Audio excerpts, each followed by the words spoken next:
Good evening, and thank you for joining us to celebrate the American dream. My name is Julie Turner, and I'm president of the Texas Patriots PAC. Tonight, we will celebrate American exceptionalism. Donald Trump and Jim McIngvale epitomize the American success story, and they well understand the link between hard work and our ability as a country to secure the blessings of liberty to ourselves and our posterity. We're fortunate to have someone else in our community who's cut from the same cloth as Donald Trump and Mattress Mack, and he'll lead our prayer and pledges.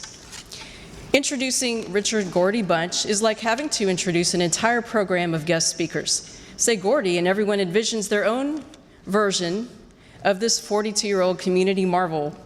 Some recall a decorated Coast Guard veteran.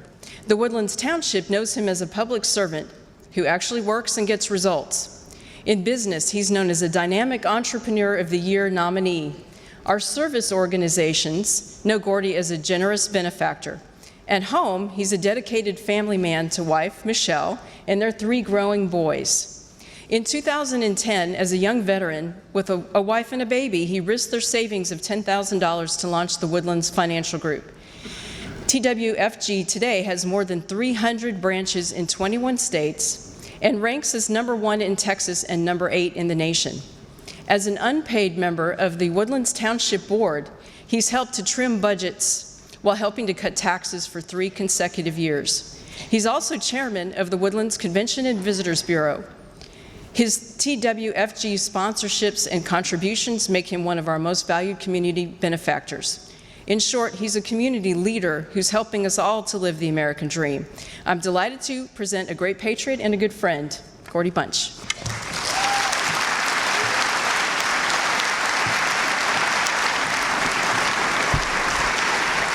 Thank you, Julie, for a wonderful introduction. Earlier this afternoon, we had the benefit of having a private event with Mr. Trump, and in that event, he taught me something. First, our prayer was given by John Bauman. The first thing Mr. Trump asked for was a copy of it. I had written my own prayer, but learning from Mr. Trump, don't try to improve on perfection. So the prayer I'm going to give tonight is not the one I intended, but the one written by John Bauman. Please bow your heads and pray. Heavenly Father, America is in peril. Securing of the blessings of liberty to ourselves and our posterity, the very goal of our Constitution, is in jeopardy. Our government refuses to live within its means, building up debt that steals the wealth of our current and future generations.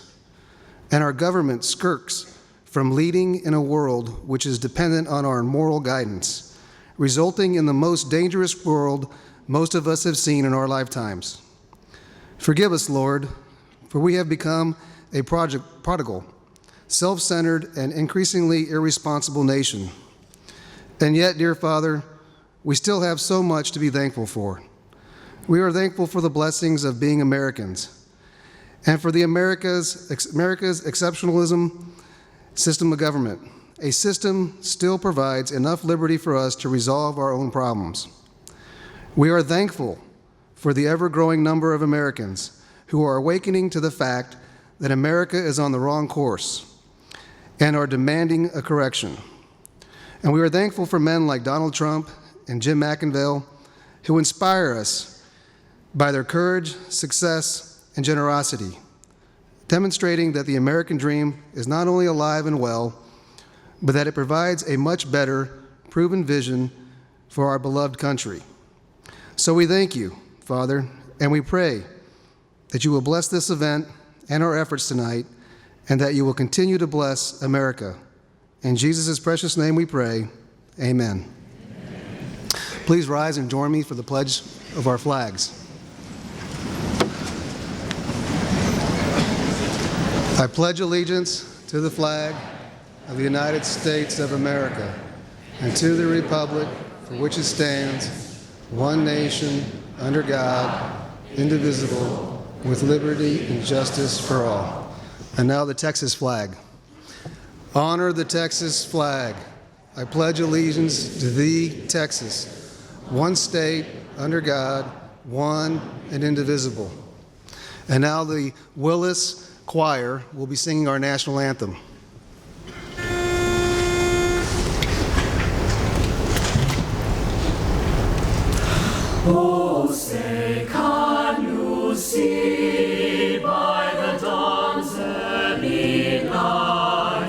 what so proudly we hailed at the twilight's last gleaming, whose broad stripes and bright stars through the perilous fight o'er the ramparts we watched were so gallantly streaming, and the rocket's red glare, the bombs bursting in air, gave proof through the night that our flag was still there. Oh, say does that star-spangled banner yet wave o'er the land of the free and the home of the brave?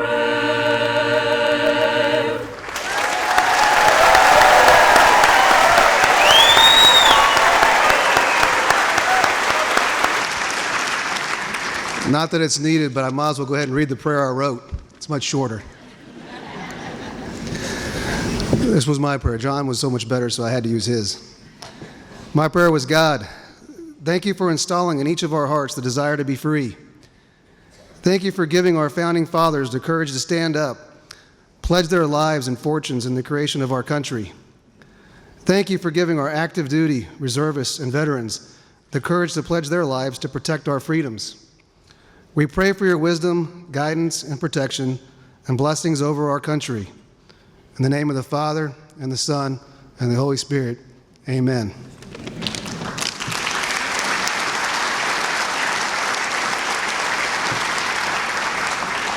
Now I have a hard honor of trying to introduce a man who needs no introduction in his hometown. Jim Mattress Mack McInvale.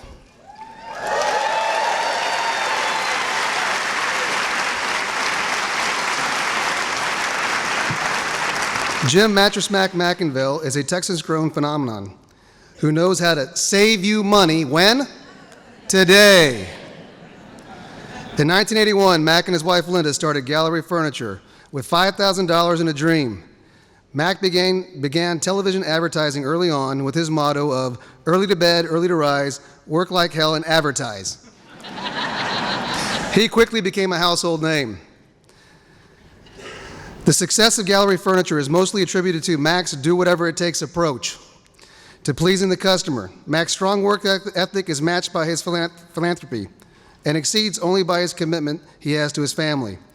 His past charitable contributions are too numerous to list, but include the support of our military and veterans, support for those who suffer from mental illness, heart ailments, and natural disasters, support for teachers, and a constant mentoring of those of the lowest rung of our economic ladder. In addition to Gallery Furniture, Mack and Linda also own and operate Westside Tennis and Fitness and enjoyed spending time with their children, James, Laura, Elizabeth, and Regina, and their 3 grandchildren. If anybody in this room has ever bought furniture from Gallery Furniture, please stand. Let's give a warm welcome to our hometown hero, Mattress Mack.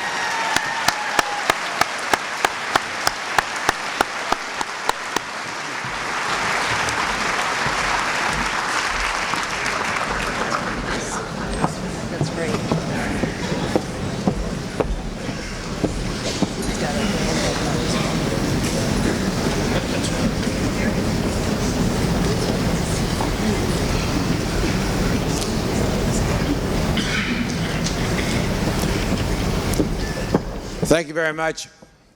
We're honored and thrilled to be here tonight at the Woodlands High School. Thanks to Mr. Colston and everybody at the Woodlands for having us here. Mr. Colston many years ago was principal at Westfield High School, and I'm proud to say he helped my son James get across there and grab his diploma one night. So always a warm spot in my heart for Mr. Colston. We're here tonight to welcome a man who really needs no introduction, a man who in the last month I've read 4 of his books. They are better than good. The problem is when you start them, you can't put them down. We're here tonight to welcome an entrepreneur's entrepreneur. The king of entrepreneurs is Donald Trump. Welcome to Texas. Welcome to Texas, Donald Trump, king of entrepreneurs. Welcome to Texas, Donald Trump, the man who epitomizes the American dream. Welcome to Texas, Donald Trump, a great family man who was raised by wonderful parents, has wonderful children, and says his most important time in his life is with his family. Welcome to Donald Trump, a guy who wrote a book called Never Give Up, which epitomizes what I want to be. We're here tonight to celebrate the American dream, and we're here to celebrate American exceptionalism with no apologies. I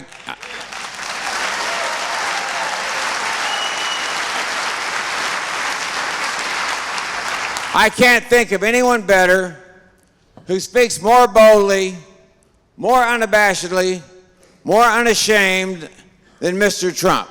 We are thrilled to have Donald Trump here. Let's have a great big standing ovation for Donald Trump.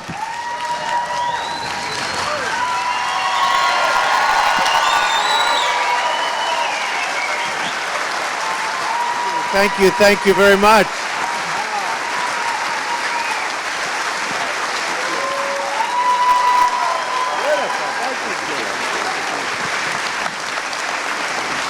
Wow.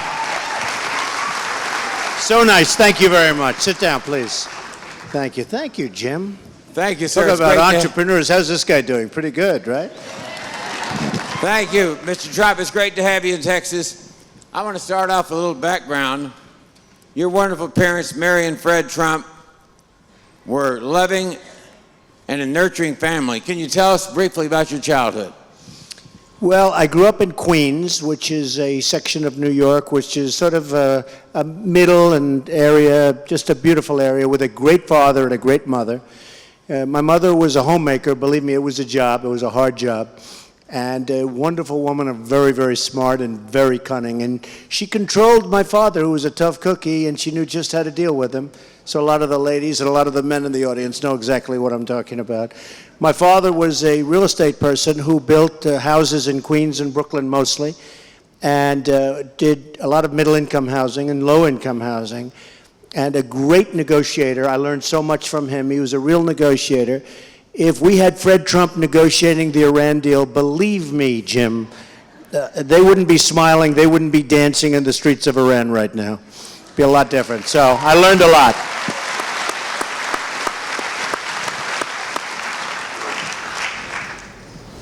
You went on to Wharton Business School, and I read in one of your books that your father would send you inspirational notes and motivational sayings.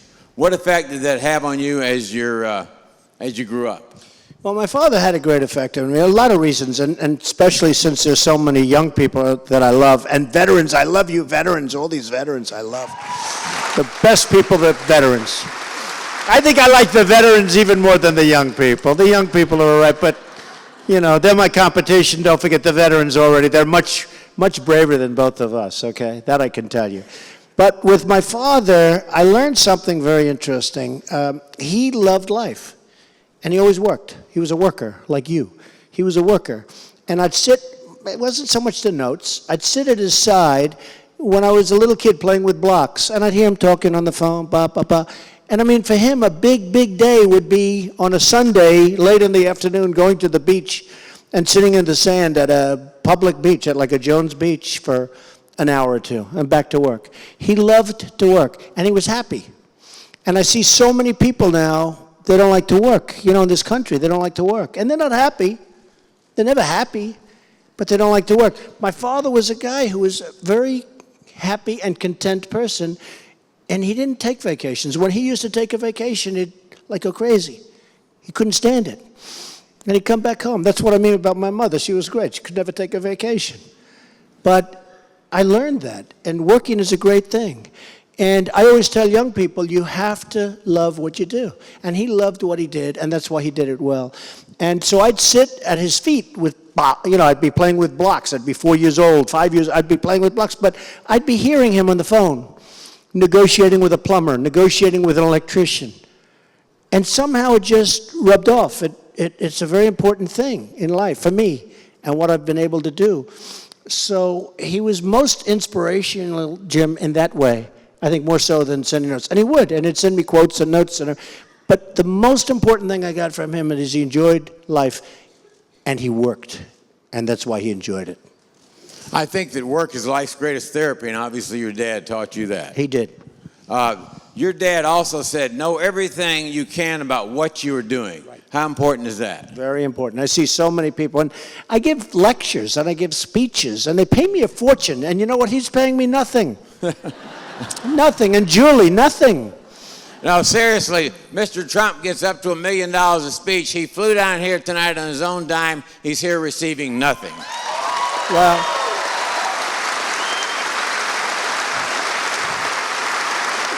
Well, we really are here, though, to discuss something which we're going to get to in a little while, and that's making America great again. We have people that are grossly incompetent running our country, and we have to change. We have to change. So when you say I flew down for nothing, you're right, but we really flew down to discuss it because we have to have something in this country. We have to get the people in this room. We don't have to sell them. These are amazing people, young, vets, old. These are amazing people in this room. But I really came here because we're looking at doing something great and very important, and we have to make this country great again. It has such potential if we have the right leadership, such potential. Thank you. This is a little early in this talk for this, but your father also said, get in, get it done, get it right, and get out. Are you going to get in? I will tell you, in my own mind, I've made up my mind, and it's I think a lot of people are going to be very happy, and a lot of people are going to be surprised. You know, I just got back with my group from Iowa. We set records with the crowds. Even like tonight, you're packed, and your principal, who's a terrific guy, said, you just don't have this. I mean, there's a big audience. It's a big room to fill, packed, and they turned away a lot of people. But there's something out there that's happening, and I'm tired of politicians. They're all talk, no action. They just talk and talk and talk, and nothing ever happens. I know them very well. I love politicians. I know all the people that are running. They're all nice people. It's not going to happen. They're not going to bring you to the promised land, that I can tell you, because they don't know how. They don't know how to negotiate with China. They don't know how to negotiate with Japan or Mexico, who's killing us at the border, killing us. Also, eating our lunch economically, which a lot of people don't even know. So I'm very anti-politician. I've dealt with them all my life. I like a lot of them. I have a lot of friends. I contribute to a lot of politicians. But they don't get the job done. You look at something, and Jim and I were talking about it before. You look at, as an example, you look at Benghazi. You look at IRS. You look at Hillary emails. You look at the new scandal with her. They talk and talk for like 2 days. At the end of it, nothing ever happens. They're all talk, they're no action. They'll stand up here perhaps on this stage and they'll walk from side to side and they'll talk about the moon and the sun and this, all this. And nothing happens. So I'm tired of politicians. I do love dealing with politicians, though, because if you can't make a good deal with a politician, you shouldn't be in business. That I can. Your books talk about your admiration for Abraham Lincoln. What did you admire most about President Lincoln? Well, he was tough, and he was smart, and he had a vision, and he carried the vision out. And he led a very complicated life. You know, he was a person that was not exactly the happiest person in the world. But he carried out what had to be done. And a lot of people don't do that. He did what had to be done. I have great admiration for a lot of our past leaders. I knew him. I was a very young guy, but I knew him a little bit. I think he liked me a lot. Ronald Reagan. I had great admiration. He represented something special. When he got up and he spoke, it just said, you know, there's our leader. I mean, he just represented something very special for the country, and this is what we need. this is what we need. We have to go back to the old values, or we're not going to have much of a country left.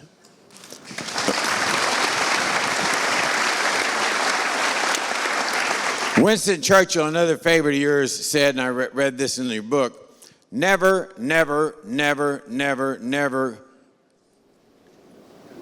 give in on anything great or small. Large or petty, never give in, except on conviction of honor and good sense.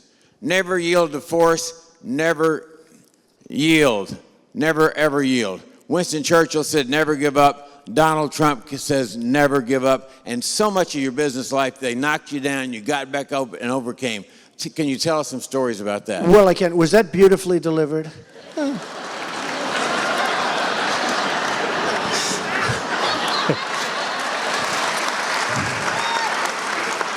Now, let me ask you this. So, Winston Churchill was a great orator.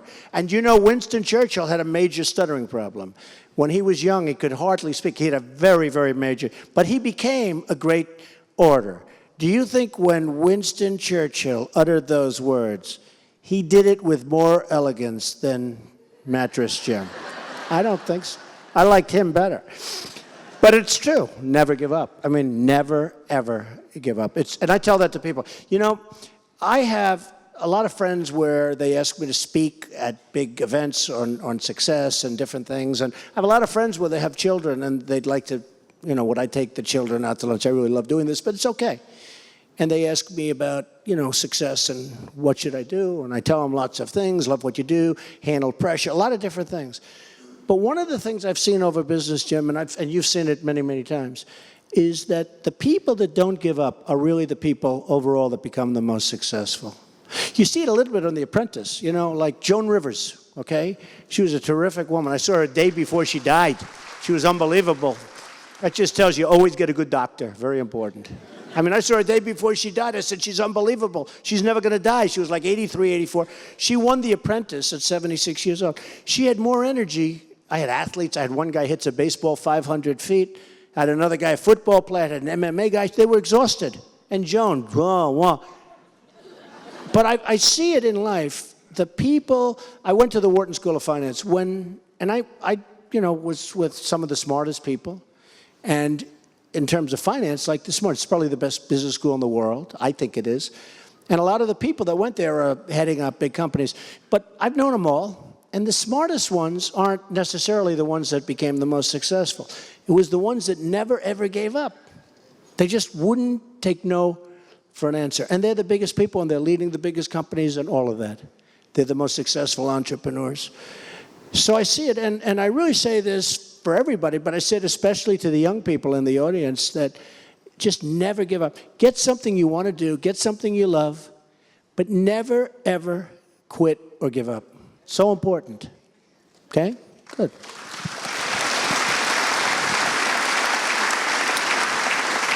In the business world, you've written numerous bestsellers, including the best-selling business book of all time, Art of the Deal. Right. Can you explain to us the first deal you made when you were still in college with your dad in Cincinnati? Well, I went to Wharton, and my father was somebody that just was so terrific. He had a good instinct. He had a natural instinct. And there is something called natural instinct that you have or you don't have. And it's awfully good if you know if you have it. It's also good if you know you don't have it, because you can save yourself a lot of problems, believe me. But we bought a job in Cincinnati, and it was a terrible job. It was largely vacant. And I spent the summers out there, the Queen City, and I did a great job, and I turned it around. I made it really nice. And then I said, and it became very good. We bought it for like nothing, and we sold it for a very big profit. And the reason I sold it is I saw the neighborhood was going to be not good. The neighborhood was getting rougher and rougher and bad. And a man came up to me. He was a refugee, Israeli, came over, and he said to me, Donald, I lived here for a long time. This neighborhood is absolutely getting rough and getting very bad. And he was a smart guy. He owned 7 butcher shops. Smart guy, entrepreneurial guy. He said, these people, I'll never forget, it was a terrible expression. He said, these people want to kill you. And they want to kill you. And they want to do it in such a way, and they won't even know they did it the next day. And he said that it had like this incredible effect on me, meaning it was just an area that was just going bad. And I said, you know, Pop, we're 100% rented. We had 1,194 units, which I got for nothing. But I fixed it right. I spent summers there. And I realized this man was right. And we sold it to one of the very early REITs. And we made a great profit. And a year later, sure as can be, the job was almost completely empty and it was virtually abandoned. But from my standpoint, it was an amazing experience because I bought something, I made it good, I sold it, I did a great job. And especially for a father. I mean, I don't know if you folks have some tough fathers around, but you know, my father was quoted in one of the big magazines, anything he touches turns to gold. That was a nice quote from him. If you knew my father, he wouldn't have said that about anybody. He was tough. He'd only sign his own checks. And I did a lot of good deals, and all of a sudden I'm signing checks. I'm at a very, very young age. And he wouldn't trust anybody. Anybody. So it gives you confidence. Sort of like if you're a golfer and you sink that first putt or you make a couple of birdies early on, you know, you feel better about the rest of the round, you do better. Well, I was very young, you know, my early 20s. And even during school I was doing little things, you know, with buying and selling and flipping and cleaning and fixing up and painting and making little profits. And I loved it. And that was going to Wharton. But it gave you confidence, like in sports. It gave you confidence to go on and to do other things. And I always wanted to go to Manhattan and build the big buildings. And my father said, that's not our business. That's not our business. We don't know anything about it. I said, but Pop, I love that. That's what I want to do. You know, it's sort of interesting because we're looking at something else for straightening out the country. But that was just as big a dream when I was in Queens and Brooklyn, looking across the East River. That was just as big a dream, relatively speaking, as saying, we're going to do some great things for this country at the highest position.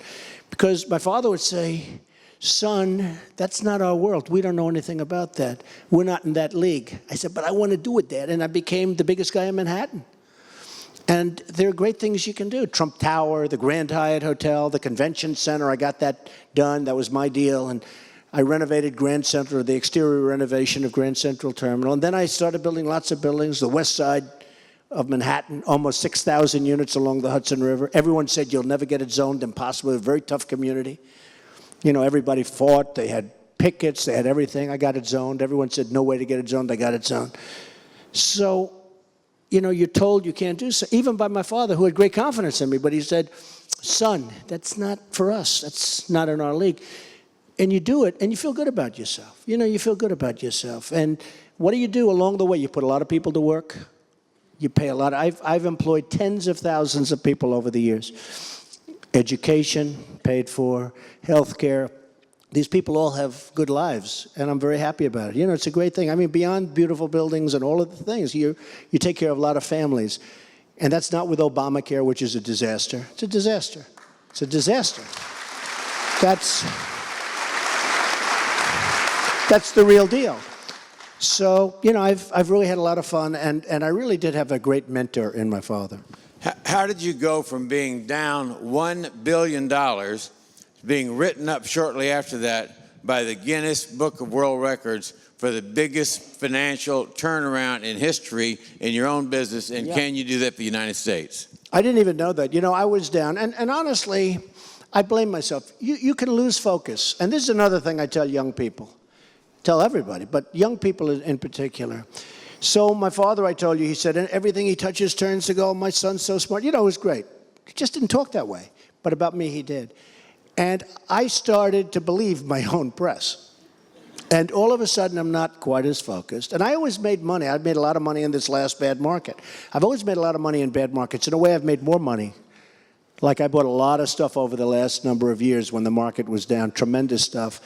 And now it's much more valuable. Doral, a lot of people know Doral in Miami. Hundreds and hundreds of acres right in the middle of Miami. It's turned out to be an amazing deal. A lot of stuff. But, you know, you lose focus. You're young and you think it's too easy. And I used to say, this is so easy. So easy. I did the Grand Hyatt Hotel. I did Trump Tower. I did all these things on 57th and 5th. Everybody wanted that. Nobody could understand how I got the location. And I always had a knack for being able to get the best locations. You know, that's an ability. Believe it, sounds sort of strange, but that's an ability. But you lose focus. You know, all of a sudden I go to Europe, I'd take a week off, I'd say, make sure you make that deal to my genius employees. They're getting a fortune, and I come back, I get calls, we can't make the deal. I say, what do you mean you can't? We'll get somebody else. Then the market crashes. So I came back and I went to work, and many of my friends went bankrupt. I never went bankrupt, but I was in deep trouble. I owed, you know, tremendous hundreds and hundreds of millions of dollars. And I went really back to work, probably the best job I ever did, and did an amazing job. And now I made deals left and right, and I had a lot of stuff going. You know, the executives I told you, that make a deal, they couldn't make a deal. I'm paying them a fortune. I fire them. I say, hey, if you can't make the deal, then my driver's just as good as you, because he can't make the deal either, and I don't pay him very much. Okay? I told one guy that. Guy comes in for a raise. I said, you haven't made the last 3 deals. What do you want a raise for? You're fired. I fired him. It's true. Got rid of a lot of dead wood, you know. They went to Harvard and they didn't have a brain. So I went to work. I mean, should I tell one story that's sort of interesting about never giving up?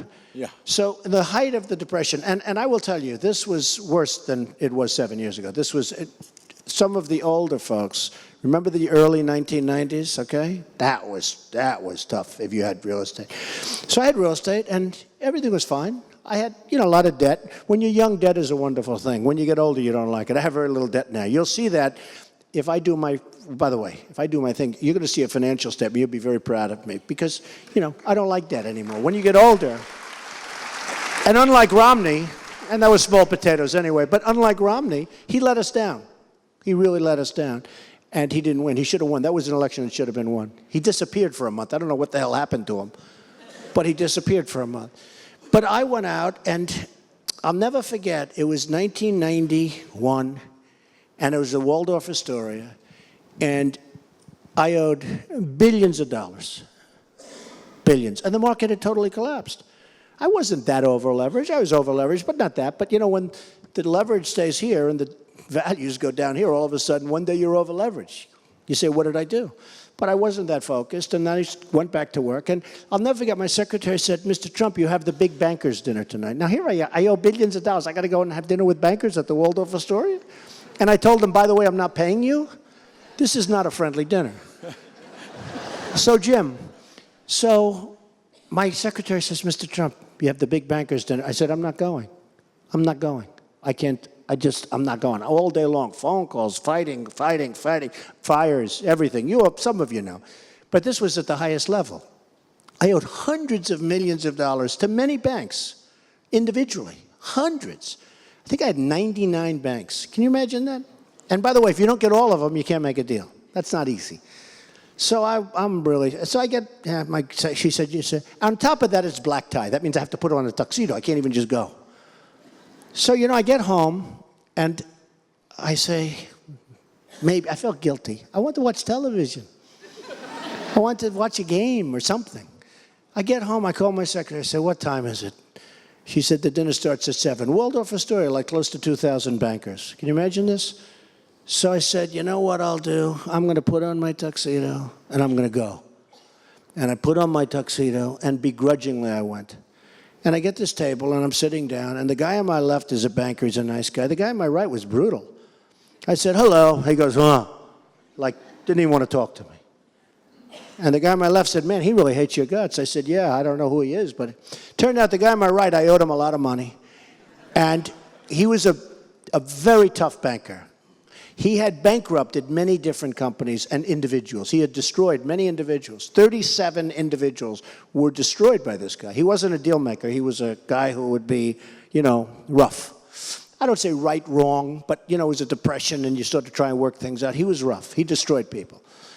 And we were having a hard time with him. I didn't even know because I never knew what he looked like, but I knew his name. He was a very big banker. So I'm sitting there, and I'm talking to the guy on the left, and the guy on the left was nice. I didn't owe him any money, so he liked me a lot. And then a little bit to the guy on the right, more. By the end of the evening, the guy on the right started to like me. The guy on the left actually said, you know, he's starting to like you. I said, I think so too. I owe him a fortune. I think I owed him like $171 million. And if I don't get him, I'm probably not sitting, unless Jim wants to be sitting with a guy that talks about how it used to be successful and how life is when you're living on the other side. That wouldn't be too good. So I'm talking to the guy. All of a sudden, I really got along with him great. He says, you know, Donald, I know your office has been calling. I haven't returned the calls to anybody. But you're not a bad guy.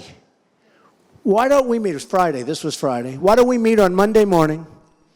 I said, yeah, I'll meet at your office. You know, when you owe the money and it's huge and you haven't paid him interest, you go to his office, right? I can't say come to my office. So I went up to his office. In 10 minutes, I made one of the greatest deals I've ever made with a guy that bankrupted many, many people. Many, many people. He was brutal. Known as, they used to call him the butcher. He was brutal. He destroyed people. I made a deal, like this phenomenal deal. Okay, so the point of the story is, never give up. Had I not said, to my secretary, where is it? What time? I'll put on my tuxedo. I'll trudge over. The last thing in the world I wanted to do was go to that dinner. I went to the dinner. Had I not done that, never give up. Had I not done that, probably I'm not sitting here tonight with Jim and with you folks. You know, so never give up. Never. You like that story? That's great. You obviously have real estate interests all over the world, some of the most beautiful golf courses in the world. You've written numerous best-selling New York Times books, the best television show, The Apprentice, which I talked to Brenda Love, my ad agency lady who's here tonight. She said we can only afford to advertising on it once a month. My question is, how do you get the energy and how do you find the time to do all that? Well, it's a lot of people say, where do you get the energy? I mean, you know, I feel young. Like Tom Brady's a friend of mine. So Tom's what, 34, 35? I play golf with him. I feel like I'm the same age. I'm not. But I feel like he's a great guy, by the way. And how good a quarterback is that guy? But he's a great guy. He's like this incredible guy. But I have a lot of young, and a lot of people say that, where do you get the energy? Because I have people that are my age, and it's over. It's like over. They're finished. They don't have. And I think the energy, look, I had a father who was 94 when he passed away, and my mother was 90. And, you know, so in that way I'm lucky. They had great energy. And I think it is largely genetic. But I also think it's largely when you like what you do. Because I've seen people that you don't think they have much energy, but they do because they love their business, they love what they're doing, et cetera, et cetera. I like what I'm doing. I really like what I'm doing. I like deals. I like real estate. And I love the country. You know, and that's why I'm doing this. I love the country. So you have to have energy. And I've seen it. I really think there is a genetic thing. You got to be healthy. You know, stay healthy. Health is so important. But I love what I'm doing, and I think that basically gives me energy. I don't do a lot of sleeping. We're going to have a lot of time to sleep, right? A lot of time. I can sell you a good mattress. Well, you can do that. You can do that.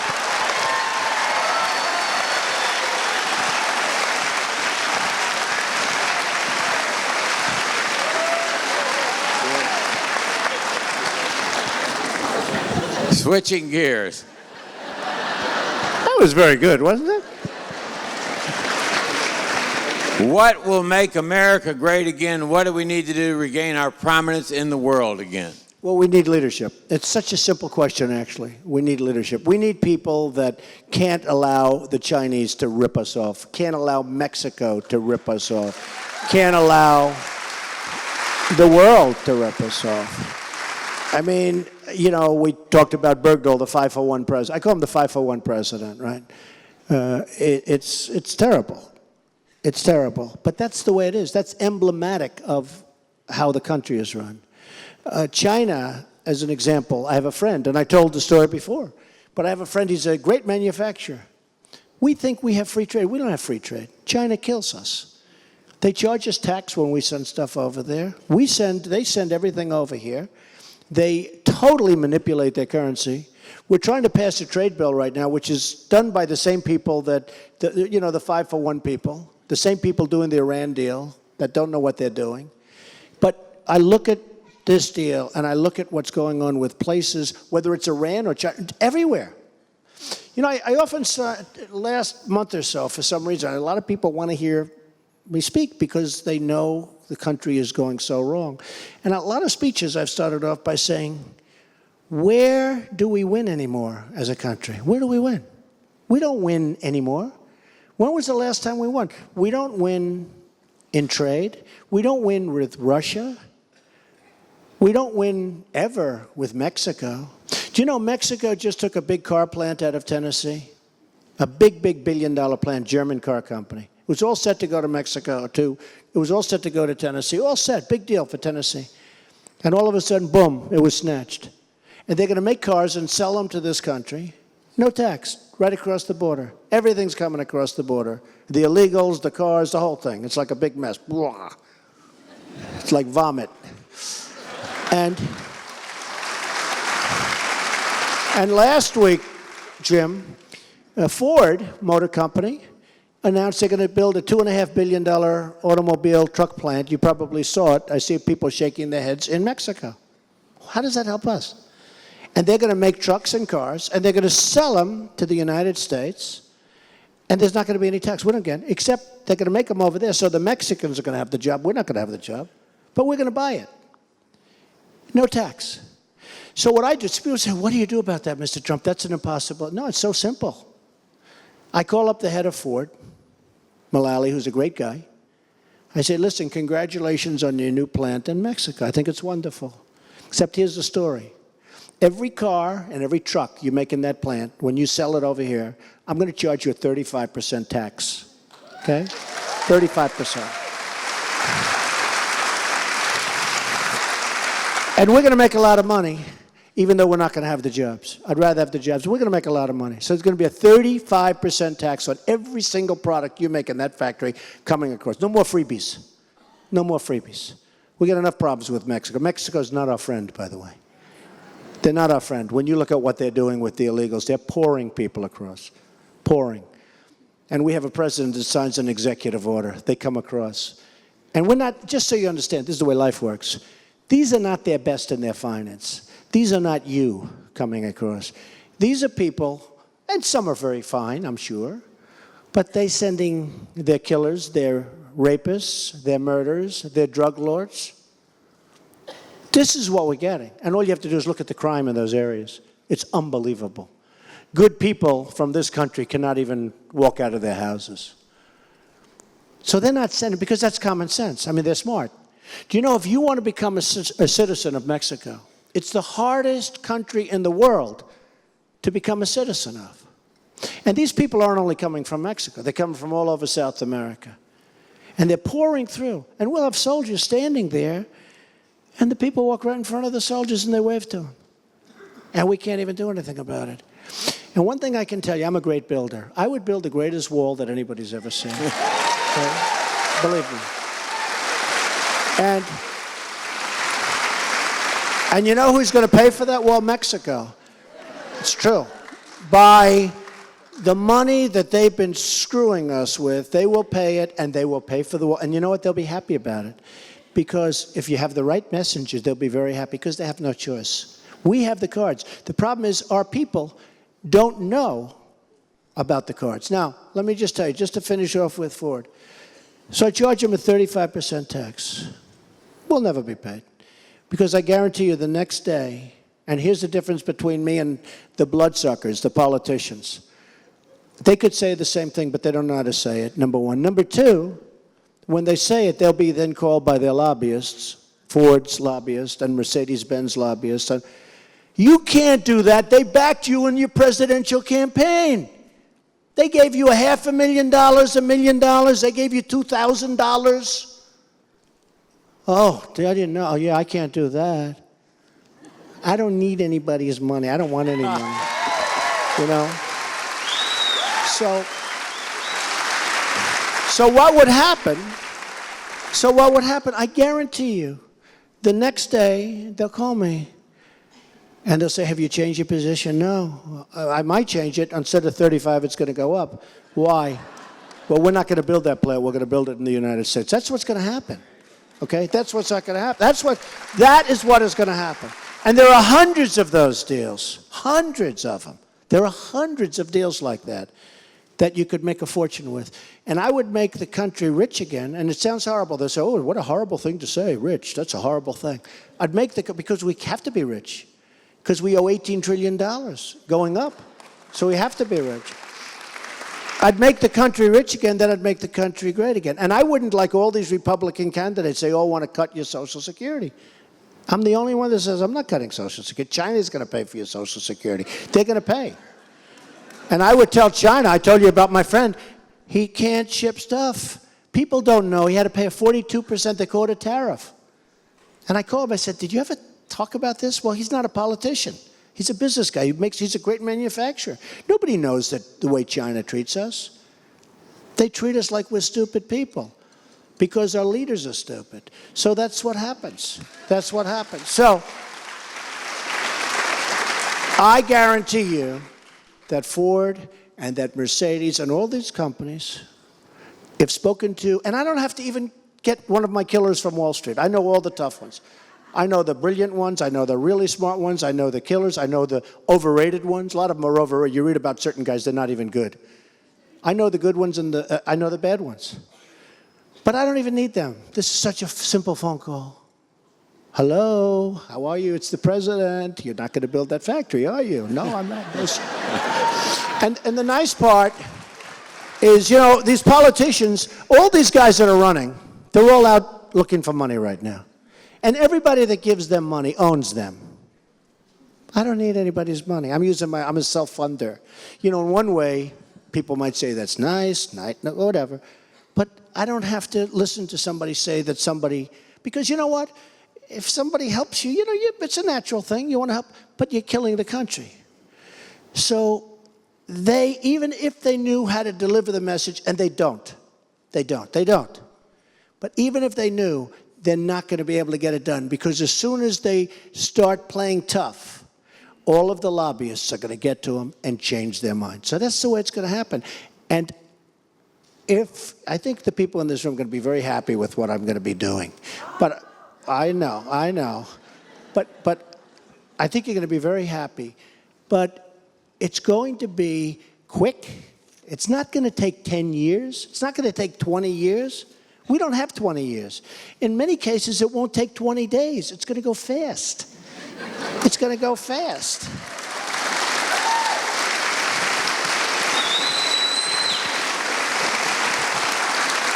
And we will, Jim, we will really turn this country around very fast. You know, I'll give you one little story. It happened last week. It wasn't a big deal, but it's a big deal. So our great president goes to Burbank, California. You probably read about this. On Air Force One, a Boeing 747, big, expensive plane. Cost millions because by the time they have the security and the this and the that and millions of dollars to do a television interview. He was on one of the shows. His wife went to the same airport and a similar studio in the similar area, Burbank, I think, and she left 2 hours earlier. Or thereabouts. Might be off a little bit. And she took a 757. So they're going to the same location, 2 different planes, a few hours apart. And I thought it was disgusting. You want to know the truth. I thought it was disgusting. And now they could have taken one plane. Okay, we all agree, right? Could have taken it. Could have worked out. But how about this? One is doing the Ellen show. I like Ellen. The other's doing, I think, Fallon, or one of them. Let him come to the White House. And you know what? If I told Ellen or whoever else they were doing, let's do the show at the White House, they'd love it. They do every show. They do from the studio. It's boring stuff. Come to the White House. And this way they pay for everything. It costs you nothing.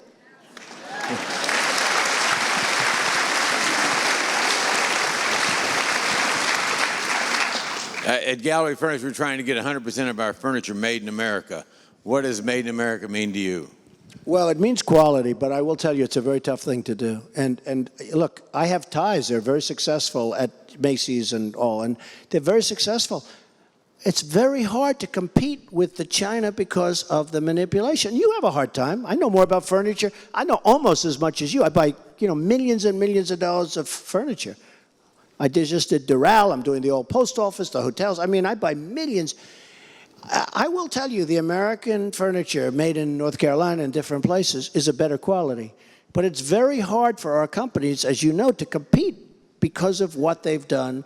I mean, a quick story about Caterpillar. I'm a big fan of Caterpillar Tractor. It's a great company, and just a great company. And a friend of mine is in the excavation business, and that's what he does. I mean, he makes big, he's a very successful guy. He's an excavator. And he calls me up and he's very unhappy. I said, why are you unhappy? He goes, because I just bought Komatsu tractors. Komatsu. I said, do you ever do it? No, I love Caterpillar, Donald. I feel very badly about it. But Japan, Abi, has just done a big number on the yen. And they've cut it so low that it made it absolutely impossible to compete for Caterpillar. And it really registered up. So he bought a lot of Komatsu. He didn't want it, but he had to. You know, for his employees, for his wife, for his family, for himself, he had to. It's very, very hard to compete against these countries when they manipulate their currency to that extent. And he said to me, because of what they've done in cutting the yen, it was almost impossible for Caterpillar to compete. And you have the same problem with furniture. You know, there's no question about it. And I buy a lot of product from China. I have no choice. I mean, look, I could pay more or something. And a lot of times you buy things like people say, well, you therefore get it cheaper. First of all, our product is better. People don't realize that. But we could also buy less. You know, I have a son. I buy him so many toys. I'd rather pay more money and buy him half. He'd be totally satisfied. But it is very hard to compete with China and some of these countries that manipulate because they are masters at the game. And they know that our leaders don't have it. They don't have it. They don't have a clue. Okay, Ronald Reagan said that government is not the solution, government is the problem. Would you tell us about the famous Woolman ice rink in Central Park that you did? Yeah. Well, you probably all heard of the Woolman rink in Central Park. So it was under construction for 8 years. And I have a daughter, Ivanka, who wants to go ice skating. Daddy, I want to go ice skating. And this is in Central Park. And I'd pass it, and I'd see 100 men sitting down all day long. They'd take 7 lunch breaks. They didn't work. Their work was 1 lunch break, and the rest of the time they did nothing. And they'd sit down for 8 years. So I went to our mayor, Ed Koch, who I wasn't a big fan of, and I said, you know what? I'd love to go over and take over that rink. Nobody's working. No, and he didn't want me to do it because he didn't want to be shown up. I said, this has nothing to do with being shown up. So I went to the editorial board of the New York Times and the Daily News at the time, and I said, I want to fix this rink. And then I said, I will do it for less than $2 million. Now, they had spent $22 million, and it was wasted, and they didn't know what they were doing. They were using the wrong everything. Everything. It was hard. They were using Freon. Interesting, sir. They were using Freon. Miles and miles. This is a very big rink. Miles and miles of copper tubing. And you have to know about New York. It happens less in Texas. But every night, people would come in, vandals, and they'd steal the copper. So they keep stealing. So they put more. Millions and millions of dollars worth of copper. So they'd put it down, they'd go home, people would steal it. Next day, they start all this. Went on for years. And the problem is that if you have a tiny little pinhole, it was Freon. That's gas. If you have a tiny little, it was an amazing story. If you have a tiny little pinhole in the Freon, it would leak, and it would be no good. Ruin the whole rink. A little hole like this would ruin this whole massive rink. So what happened is I said, I got to take it. So I took it over. Finally, Koch had no choice. He had to give it because it was like a scandal. It was a scandal nationwide. It was on incompetence. And I end up taking it over. And I said, who's the engineer for the rink? Because it's not working. And they actually poured it. You have to see this. They poured it where one side of the concrete was this high and the other side was this high. So when they poured the water, all the water went to one side. So one water was like 1.5 feet thick, the other one was 1/4 inch. The 1/4 inch was better because you could at least, freeze it. So it was a disaster. So I said, who's the engineer? Well, sir, he comes from Miami Beach. Miami Beach? This is an ice skating rink. It's true, Jim. So my first decision, I said, you know what? I have a friend that went to college. He works for the Montreal Canadiens. Maybe I should call him. So I call him up. I said, Jimmy, could you do me a favor? I have this ice skating rink in Central Park. They have never been able to make ice. They fixed it and they this. He said, what system are you using? I don't know. I think Freon. Freon, you can't do that because if you get, okay. So he comes down. He looks at me. He says, no, Donald, you want to use brine. Now, brine, you know what brine is? It's water with salt in it. So the salt doesn't let the water freeze. So it's very cold water, and you use rubber hose, a lot of it. So I said, boy, that makes a lot of sense. Brine. So we put down the rubber hose. Nobody stole it. First of all, I had great security. I had guards so tough. So tough, they'd look at him and they'd say, weak sister. Do you understand? These guys were killers. But I didn't need them because nobody wants rubber hose. They want copper. They don't want rubber hose. So I put up miles of rubber hose every 4 inches. Ba. It was done quickly. Then I had concrete trucks because you want to pour a continuous slab. You want it to be all the real estate guys, the construction guys are. So I had concrete mixers, cement mixers, lined up to Harlem because I wanted one contiguous. I poured it. In one day, it was a 24-hour pour, the most beautiful thing you've ever seen. Perfectly lasered, everything perfect. The brine, put the water on it, turned on the thing, voila, ice. And I did it for $1.6 million. They had already spent $22 million. And I will tell you, of the 22, most of the work I had to do for the 1.6 was demolition. My biggest cost was demolition. I had to take everything out. Because somebody said, well, they give you a head start. They didn't give me a head start. I had to take everything out. And that's a case study that's, and I did it in 3 months, by the way, done in 3 months. So everybody, but that's a little bit the free enterprise system. It's the way he runs his store. It's the way other people run other things. It's a little bit the free enterprise system, and it's a great system. If we release it, if we let it be great again, it's a great system. It's really fantastic. Thank you.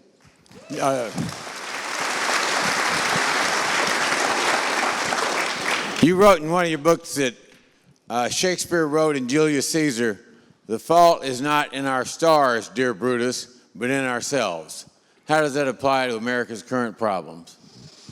Well, it is in ourselves because we allow this to happen. We allow this to happen. I mean, you say what you want. A lot of people didn't get out and vote in the last election, and look what we got, because that's an election that should have been won. So we allow it to happen. And so to a large extent, it's our fault. I have great respect for Texas. I have so many friends in Texas, but I have great respect for what they've done with taxation, with just the work ethic. And you have a great governor right now. By the way, your governor, who I know, he's a great governor. He really is. And he's an amazing guy, what he's been able to do. He's an amazing guy. But you have your governor right now is a great guy. Now, say hello to him. Comment on the fact that, again, another one of your books, you state that what this country needs is not higher taxes, but more taxpayers. How do we put those 94 million Americans back to work? Sure. Look, we probably have a 19 to 21% unemployment. We don't have 5.6%. If you're looking for a job and you give up and you're desperate, you don't have 5.6%. You have 19%. You have maybe more. It could be 21%. If people know I'm going to a job site, I have hundreds of people lined up to meet me wanting to know if I'll give them a job, like in Washington, like the old post office site, like at Doral. I have people lined up. They want a job. We need jobs. We have to take jobs away from all of these countries. You call up American Express for your card, right? Right? And you get a person with a distinct Indian accent. And sometimes I'll do it just to show people. And I'm not I think it's great if you can get away with it. Think of it. Whoever heard you calling India?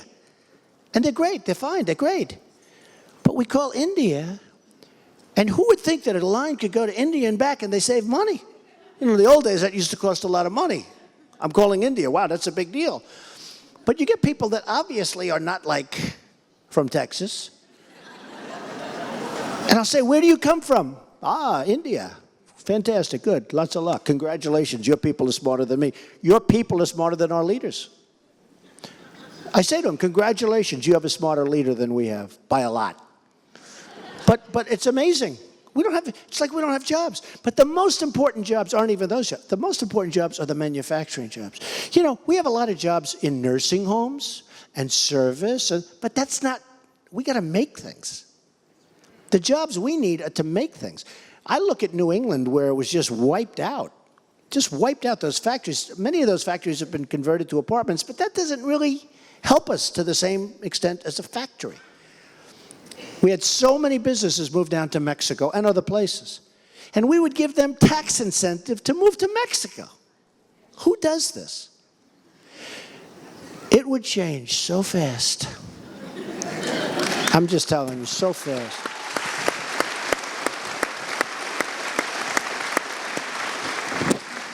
Last couple of questions. Define American exceptionalism. Does American exceptionalism still exist?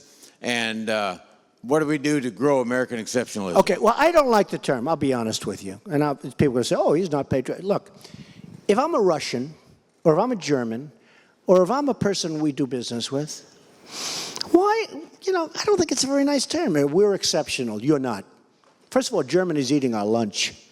So they say, why are you exceptional? We're doing a lot better than you. I never liked the term. And perhaps that's because I don't have a very big ego and I don't need terms like that. But honestly, when you're doing business, I mean, I watch Obama every once in a while say American exceptionalism. I don't like the term because we're dealing, first of all, I want to take everything back from the world that we've given them. We've given them so much. On top of taking it back, I don't want to say we're exceptional. We're more exceptional. Essentially, you're saying we're more outstanding than you. By the way, you've been eating our lunch for the last 20 years, but we're more exceptional than you. I don't like the term. I never liked it. When I see these politicians get up with the American exceptionalism, and we're dying. We owe $18 trillion in debt. I'd like to make us exceptional, and I'd like to talk later instead of now. Does that make any sense? That's good. Because I think you're insulting the world. And you know, Jim, if you're German, or if you're from Japan, or you're from China, you don't want to have people saying that. Right. I never like the expression. And I see a lot of good patriots get up and talk about America. You can think it, but I don't think we should say it. We may have a chance to say it in the not-too-distant future, but even then I wouldn't say it. Because when I take back the jobs and when I take back all that money and we get all our stuff, I don't want to rub it in. Let's not rub it in. Let's not rub it in. But I never liked that term. Okay. Okay, final question. What do we do to take the country back and erase the $18 trillion deficit? Well, a lot of what I've said. I would tell China that China's the biggest abuser. China has abused us more. And by the way, we have so many vets here. I have to tell you, the vets have been mistreated. We would take care of the vets, and we would really take care of military. Because the vets, I'm so glad I remembered to say this. Our vets are much braver than I am. I'm brave financially. But I will tell you, they're much braver than I am, and they're great. They're amazing people, and I know so many of them. And two things. You know, I was very much responsible for the building of the Vietnam Memorial in Lower Manhattan, and a group of people, and I'm very proud of it. And every time I'm on the street, which isn't that often, but every time I'm on the street, vets say, thank you, Mr. Trump. Vietnam vets say, and even others, but Vietnam vets say thank you. And it's down at Lower Manhattan by the East River, and it's beautiful. And it's the Vietnam Veterans Memorial where I was very responsible, along with a group of other people, for getting that built. The other thing I did that I'm very proud of, in 1995, we had a Veterans Day parade in New York, and it wasn't down Fifth Avenue, which is the Primo. It was on Riverside Drive, which is not Prime. There were no people. And they had the veterans walking proudly, and there were no people. And it was a huge scandalous story. Some of you remember it. Does anybody remember that? It was a disaster. And they were walking down, and it was a big story that the vets were walking down Riverside Drive, no people, and there was nobody watching. And it was a scandal. And a group came to me, and they said, would you think we could have a big parade? I said, yeah. First of all, we have to move it. Can't have a big parade on Riverside Drive. We got to move it to Fifth Avenue. And I led a group, and I was the one that really, I think I was even like the Grand Marshal. It's a long time, 1995, so it would be 1996, the year after. And we had a parade, the likes of which you have never seen. And a lot of people say it was the biggest parade in the history of New York. Let's say, because you have reporters here, and political reporters are very dishonest, very, very dishonest. So if I say it's the biggest, they'll say, Mr. Trump lied. He said it was the biggest. So I said it was one of the biggest, but I think it was the biggest, but it was one of the biggest parades in the history of the city of New York. Hundreds of thousands of people lined Fifth Avenue. The year after, they had nobody. This was the year after they had this horrible, nobody. Down Fifth Avenue, I think it was 1996, and I was so proud of that. It was an amazing day for the veterans, and it really did spell something very special. But as far as the country is concerned, we can take it back, and we will take it back. But we have to take it back with intelligence and toughness, But intelligence is a very important word. You know, I was interviewed by Bill O'Reilly, and I was telling him about ISIS and what to do. But, you know, one of the things with ISIS, and I have to say this, so we have a problem. I was never a big fan of the Iraq thing because I always said, what's going to happen when we leave? I said, Iran's going to take it over, and I've been right. And I said, keep the oil. Do you remember? I said, well, look, we spent $2 trillion in Iraq. We spent all of this money. We lost thousands of lives, and we have wounded warriors all over the place. I love the wounded. They're incredible. These beautiful guys, but they're missing arms and legs, and I spend a lot helping them. They're incredible. But they got it for that. And I said, remember I said, keep the oil. People said, what a horrible statement. What a horrible statement. Remember, they were all going, he knows. They're saying, that's a sovereign country. How dare you? You know who has the oil now? ISIS. ISIS has the oil. And you know who else has the oil? Iran. And you know Iran is going to take over Iraq. They're already fighting their battles. They're going to take over Iraq. And they treat us terribly. They're taking over Iraq. So we spend trillions, lives, everything, and we don't have it. So I say this. When people ask me about ISIS, I know exactly what to do. Believe me. But you know what I hate? I'm a big fan of General Douglas MacArthur. I'm a big fan of General George Patton. These guys were generals. Today we have generals. I mean, and when they ask me, what would you do with ISIS? So I see the president saying a couple of months ago, we are going to attack in 2 weeks. Remember this? To Crete. We're going to attack in 2 weeks. We're going to drop this. And I actually thought it was a camouflage. I thought he was going to do the opposite. It turned out to be exactly true. And the general's saying exactly what we're going to do, and then we're going to send troops, and we're going to And I say to myself, can you imagine the great General Douglas MacArthur and George Patton? They're spitting in their grave. So I would usually answer that question. If somebody, because we got to do a big number in ISIS because of the nuclear stuff. We can't allow that. You know, without that, I feel much differently. I'd like to rebuild the country. We will rebuild the infrastructure of the country. Who can do that better than Trump, okay? You know, Jim, in China, they're building bridges and airports and roadways. You go to Qatar, you go to Dubai. I'm doing big jobs in Dubai. They have an airport that's the most incredible thing you've ever seen. Then we come home to LaGuardia. It's like a third world country. Okay, it's like a third world country. It's crazy. We have to rebuild our infrastructure.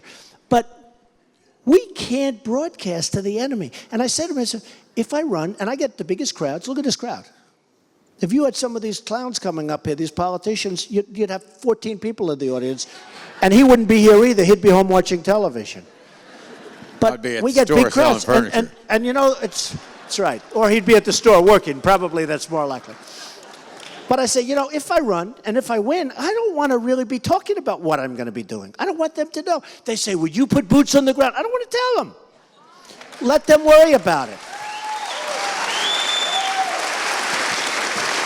So the country needs real leadership. We haven't had it for a long time. That I can tell you. Ladies and gentlemen, an American patriot, a great American businessman, a great American entrepreneur, and a great philanthropist, Donald Trump.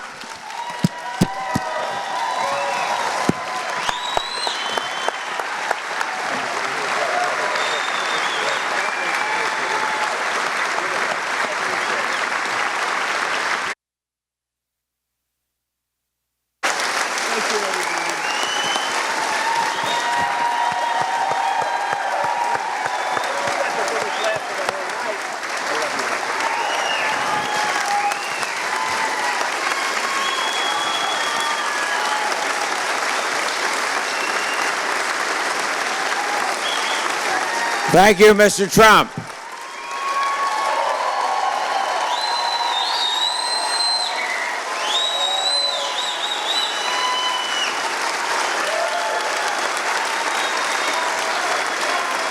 Now, we'd like to have a big thank you to the Texas Patriots PAC for putting on this wonderful event. Let's give them a big round of applause.